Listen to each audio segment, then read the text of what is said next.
બહુ સરસ રીતે મને એમણે રોકાણમાં સમજાવ્યું છે અને ઘણું સારું મને એમાં રિટર્ન મળ્યું છે.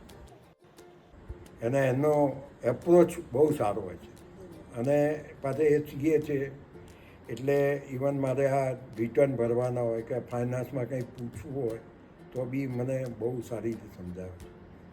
એટલે મને બહુ ઉપયોગી નીવડ્યા છે.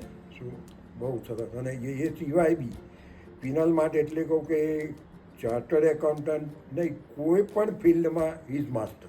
અને એકલું એના પ્રોફેશન નહીં, એ સિવાય પર્સનલ લાઈફમાં બી એટલું સરસ રીતે પોતે જે રીતે રહે છે અને લોકોને મોટિવેશન બી એ રીતે કરે. એવું નહીં કે હું પોતે જ આગળ.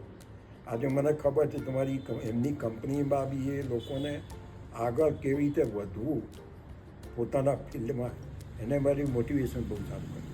એટલે પિનલ મેં જોયું કે એકલો સીએ નહીં અને જોવું છે કે ઇવન એની સમાજની પ્રવૃત્તિમાં બી એ સારો રસ્તે છે. એમના પ્રોફેશનના બી એસોસિએશનના બધામાં બી સક્રિય ભાગ લે છે અને ઘણું સારું પ્રવૃત્તિ કરે અને નવા નવા કન્સેપ્ટ બી એ લાવે છે. એટલે હું તો મારા મિત્રો ગ્રુપમાં બી કહું છું કે મ્યુચ્યુઅલ ફંડનું કરે તો મ્યુચ્યુઅલ ફંડનું બી. અને મેં 2 જણને એવી રીતે કહેલા છે. એટલે એ રીતે પિનલભાઈનો સહકાર બહુ સારું છે અને પિનલભાઈ બહુ સરસ વ્યક્તિ છે.